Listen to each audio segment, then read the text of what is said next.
Yes. Hi. Hi. Hi. Can you hear me okay? It's good? Okay. How did the assignment go, everybody? The touching assignment. How did it go?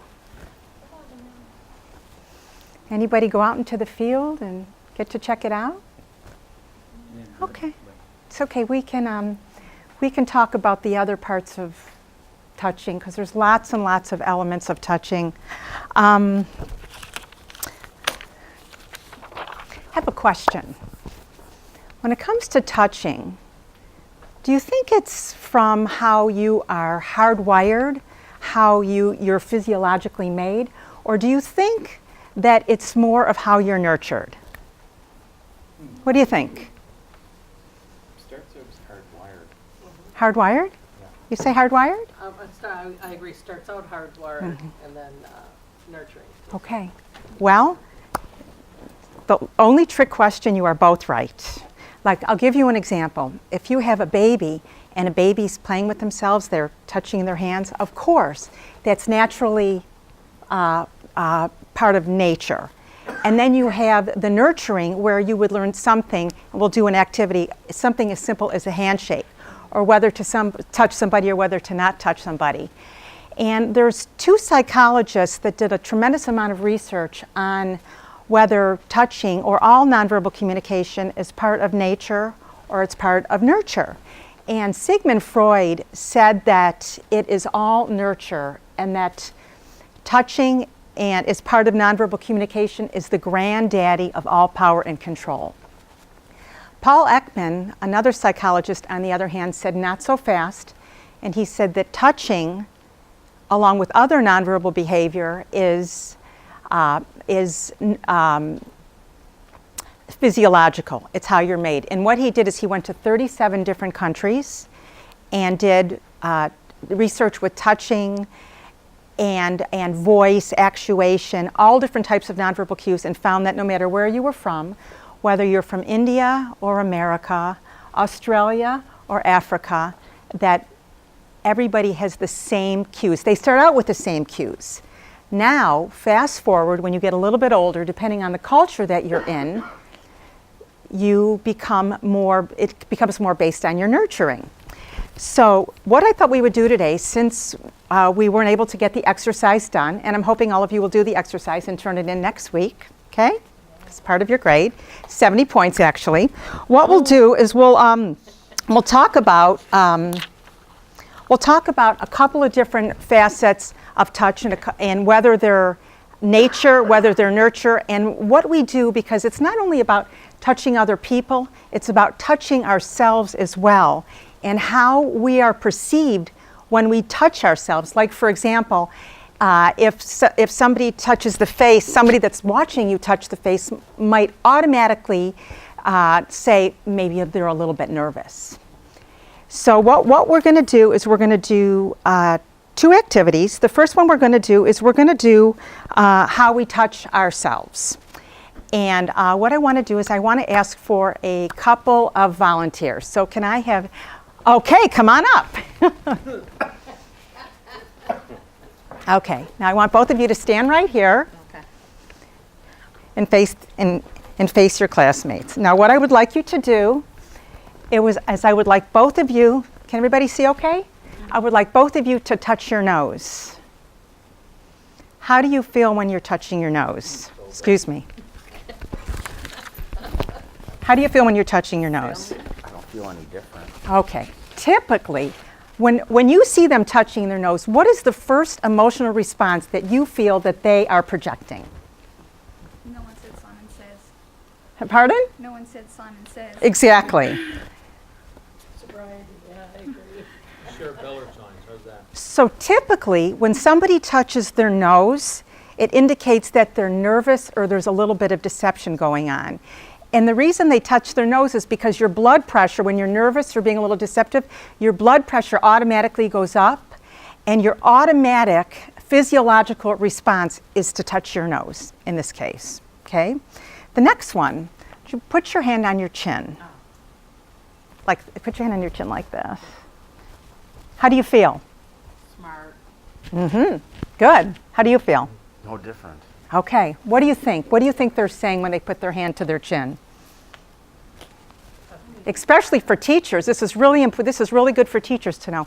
When your students put their hands to their chin, you can be rest assured that your lecture is really, really good, because this is a sign of paying attention, really good attention. Okay. Yes, okay.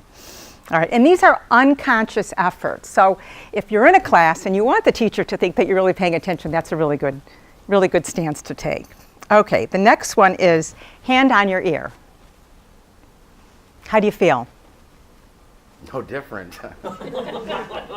You know, you would be the like the statistical difference in the research, I would suspect. Okay. Usually when babies do it, they have an ear infection. That's true. Okay. I used to be in theater in high school, and I've taken a lot of acting classes, and I'm used to this. Okay. All right. What do you think? What do you think the message is here? The typical message. The physiological response is you're unwilling to listen more. So a cue to all of us is if you see somebody pulling on your ear, stop talking, back off a little bit. You're getting on their nerves and they just don't know how to tell you this. So this is the automatic response that they do. Okay. The next one is put your hand on your mouth. Okay.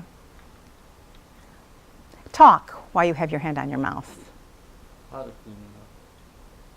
not how you say my name. Balcony. That's correct. Okay. Now, there's a couple different variations here, but the most common one, when somebody puts their hand to their mouth when they're speaking, they're not telling you the truth. Oh, And just as a side note, 25% of all conversations, there's an element of deception built in. So if you see people putting their hands on their mouths frequently, or 25% of the time, they're right on par with what the research says. You didn't ask how I felt. How do you, how do you feel? I found I had something different. How do you feel? Feels dirty, my hand. I didn't wash my hands. Liar. Okay. All right. Okay. All right. Now, the next one, I would like you to scratch your head. How do you feel? What's your... like I need it washed. Okay. No, I don't.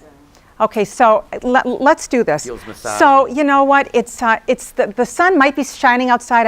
Scratch your head. I'm not really sure, but maybe it is, maybe it isn't. Yes, usually people scratch their head, and the message that if you see somebody scratching their head, it says they're not really following what you're saying. They might need more elaboration on whatever it is you're talking about. Okay? Okay, great. Thank you. Thank you very much. I'd like 2 more volunteers, please. I get extra credit for volunteering. You do indeed. Can I have 2 more volunteers? Just going to get something here, just a second. Okay, great. Thank you.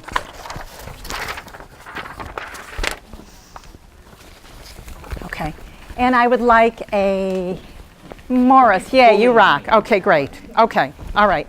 Now, the reason we have both a man and a woman up here in both times is because the responses, the nonverbal cues from men and women, are viewed differently from men and women. Men will respond differently to women when they stand with their hands on their hips, and they'll respond differently to men and women when they have their hands in front. Okay, it's all right, that's all right. We're going to cover both of those stances, and it's interesting to note that George Washington, our first president, said if you don't want anybody to know what you're thinking, you keep your hands to your side. But now, if you put your hands to your side, put your hands to your side. Does it make you uncomfortable when you see us just standing here with our hands to the side? Does it make anybody uncomfortable? It makes me feel A little uncomfortable, right. That's a very common response because as humans, we want to know what other people are thinking so we know how to process our response in kind. Okay, so let's do the first activity, and this is still how we touch ourselves. Put your hands under your armpits like this. What do you think?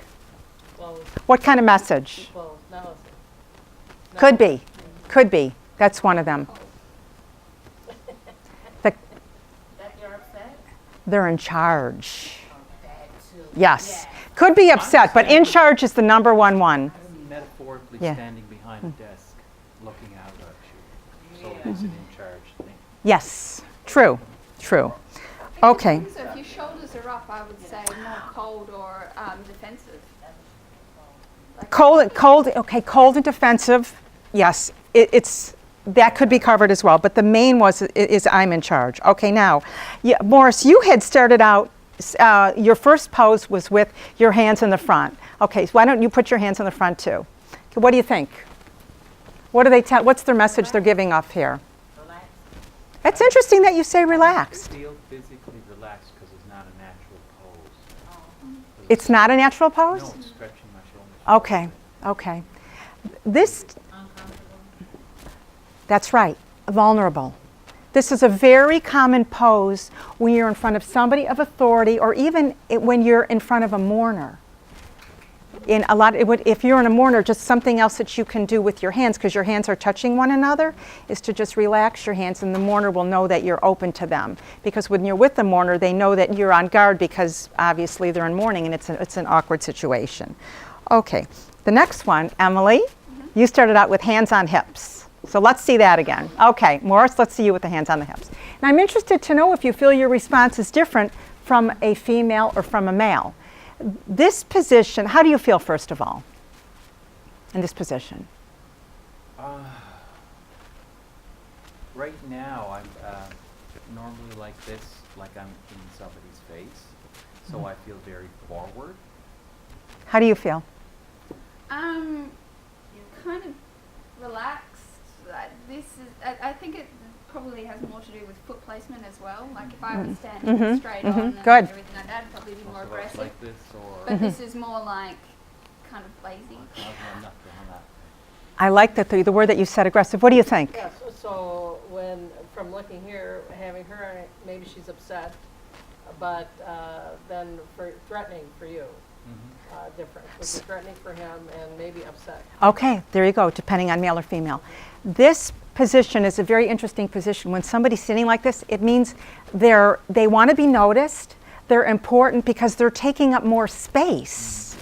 They want more room, more space. They want to be noticed a little bit more, and that's one way to do it. Yes? I think this is like if you put your hand like waiting for somebody. Usually if I'm waiting in like in a line, or Being you put impatient.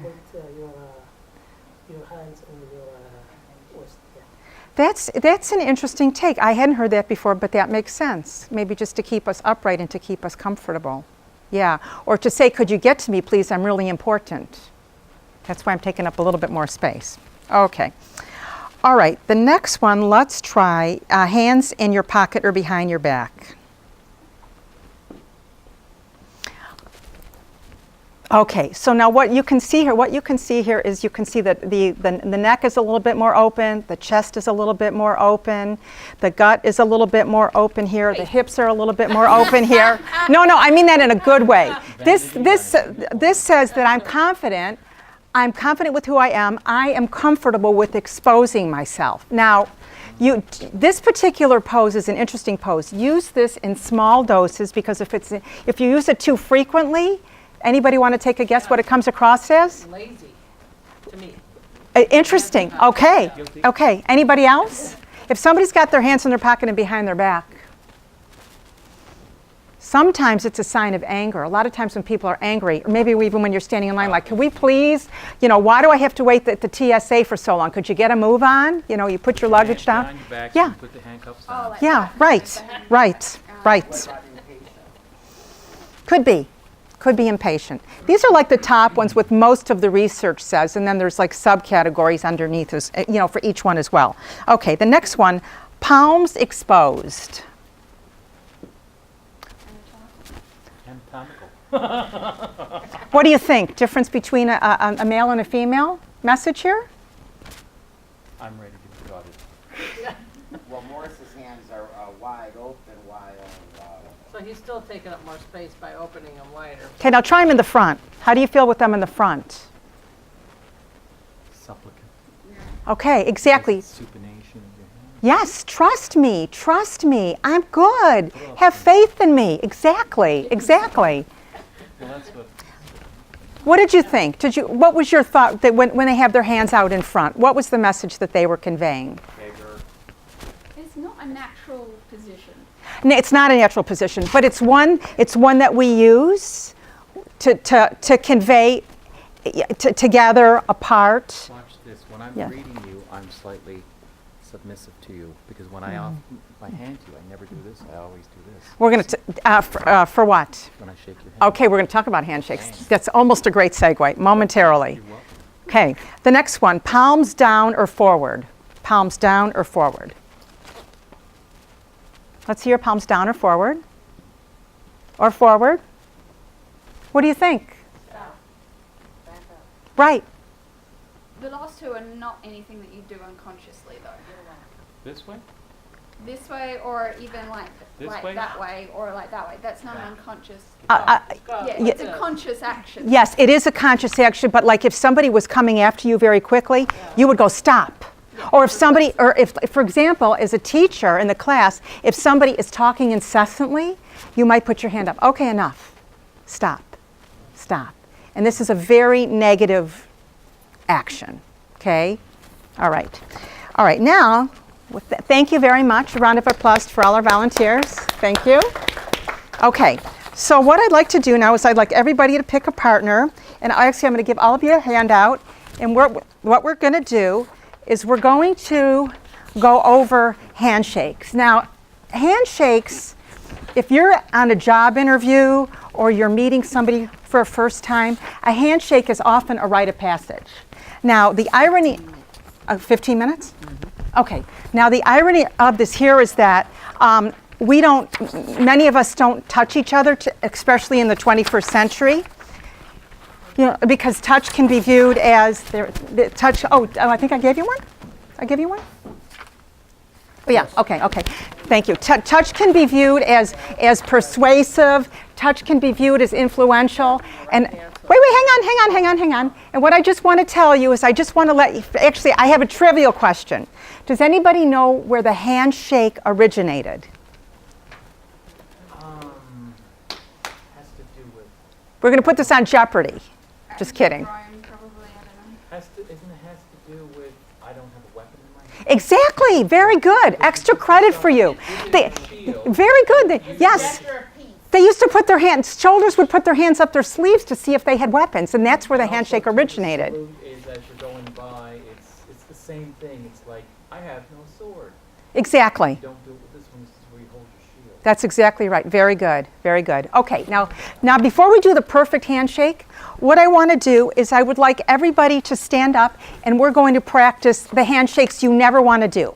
Because when the handshake is your first rite of passage, you have 3 seconds to make your first impression. And the handshake is that first effort. So the dominant handshake is with your palm down on top. So take turns. Here, I can demonstrate. I just realized my hand's smuggling. Okay, here. So the dominant handshake, I'll be the dominant person. This is the dominant handshake right here. I'm on top. This says, if somebody shakes your hands like this, chances are their personality is probably on the aggressive side, okay? And we'll do these two together. And then, wait, come back here. And then I'll do my handshake on the bottom. If somebody shakes you from the bottom, they're a little bit more submissive. There's volumes and volumes and volumes of research on this data. And when you think about when you shake somebody's hand, think about how you feel when you shake their hands. Now, the next one is the fingers-only handshake. Try shaking each other just the fingers and see how you feel about it. I mean, I realize it's disorienting, big time. Yes, it is. Now, there's 2 groups that get a pass for the finger handshake, doctors and piano players. So if a doctor or piano player shakes your hands with only the fingers, it's because they're touch, they need their hands for their livelihood. So they get a pass. Okay? Actually, everybody gets a pass, but they get an extra pass. Okay. The next one is the overly affectionate handshake. It's 2 hands together. Try that. Is this one? Yes. Yeah. And that one's called the overly affectionate? Yes. That handshake, Well, then you get the kind of like the shoulder one as well. good. That comes off a little bit ingratiating. Okay, the next one, the mini hug shake. Now, I just want to ask somebody, which of our executive officers does the mini hug handshake? Very good. President Obama always does this handshake. He shakes your hand and puts your arm on your shoulder all the time. You want to try that? Okay, 10 minutes. We'll be done in 10 minutes. Okay. Yeah, don't like that? All right, you know what we're going to do? I'll tell you what. In the interest of time, I'll tell you what we're going to do. Because what, so I'm going to leave you with this handout, and next week there'll be a quiz on the different kinds of amplified handshakes. I'll leave this with you, but what I want to do right now in the interest of time is I want to focus on the perfect handshake, okay? So let's take a look, turn your sheet over, and look at the best practice handshake and 10 easy steps. So let's each read one of these, and then we're going to practice it together. So who wants to, you want to read number one? Yep. Okay. Go towards the person. Okay. Read number two. Lean slightly forward. Okay, we'll just go right around the room. Look Number. them in the eye. Okay, next. All parts of your body should be pointed towards the person. Okay, next. Extend your right hand so the right side is parallel. Okay, number 6. Your elbow should be slightly bent. Carry on a little more. If your elbow is completely straight, you are too far away from the person. Very good. Next. Okay. Step in, reach forward, hands meet, hello, smile. Be sure and smile. Okay. I'm blank. Okay.